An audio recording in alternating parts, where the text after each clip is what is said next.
ಶ್ರೀ ಸಾರರೂಪ ಗುರುಚರಿತ್ರೆ 17ನೇ ಅಧ್ಯಾಯ. ಶ್ರೀ ಗುರುಭ್ಯೋ ನಮಃ. ನಾಮಧಾರಕ ವೈಜನಾಥದಿಂದ ಹೊರಟ ಗುರುಗಳು ಕೃಷ್ಣಾ ತೀರದ ಭಿಲ್ಲವಳ್ಳಿ ಗ್ರಾಮಕ್ಕೆ ಬಂದರು. ಅಲ್ಲಿ ಪಶ್ಚಿಮ ತೀರದಲ್ಲಿರುವ ಔದುಂಬರ ವೃಕ್ಷದ ಕೆಳಗೆ ಕುಳಿತು ಗುಪ್ತವಾಗಿ ಚಾತುರ್ಮಾಸವನ್ನು ಕಳೆದರು. ಕರವೀರ ಕ್ಷೇತ್ರದಲ್ಲಿ ವೇದ ಪಂಡಿತನಾದ ಒಬ್ಬ ಬ್ರಾಹ್ಮಣನಿಗೆ ಬುದ್ಧಿಮಂದನಾದ ಮಗನು ಹುಟ್ಟಿದನು. ಆ ತರುಣನು ಎಷ್ಟೇ ಪ್ರಯತ್ನ ಪಟ್ಟರೂ ಆತನಿಗೆ ವಿದ್ಯೆ ಹತ್ತಲಿಲ್ಲ.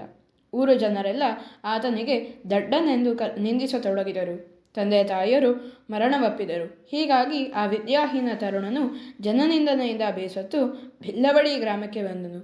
ಗ್ರಾಮದ ಅಧಿದೇವತೆಯಾದ ಭುವನೇಶ್ವರಿಯ ಮುಂದೆ 3 ದಿವಸಗಳವರೆಗೆ ಉಪವಾಸ ಕುಳಿತನು.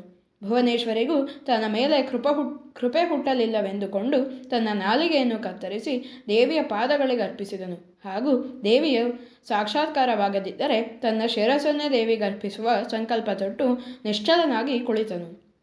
ಆತನಿಗೆ ತೂಕಡಿಕೆ ಬಂದಂತಾಗಿ ದೇವಿಯು ಆತನ ಸ್ವಪ್ನದಲ್ಲಿ ಕಾಣಿಸಿಕೊಂಡು ಆ ಬ್ರಾಹ್ಮಣನು ಕುರಿತು, ಬ್ರಹ್ಮಚಾರಿಯೇ, ವಿನಾಕಾರಣ ನನಗೇಕೆ ತೊಂದರೆ ಕೊಡುವಿ? ಕೃಷ್ಣಾ ನದಿಯ ಆಚೆಯ ದಂಡೆಗಿರುವ ಔದುಂಬರ ವೃಕ್ಷದ ಕೆಳಗೆ ಒಬ್ಬ ಅವತಾರಿ ಪುರುಷನು ಕುಳಿತಿದ್ದಾನೆ. ಆತನಿಂದ ನಿನ್ನ ಇಚ್ಛೆ ಪೂರ್ಣಗೊಳ್ಳುವುದು. ಅಲ್ಲಿಗೆ ಹೋಗು ಎಂದು ಹೇಳಿದಳು.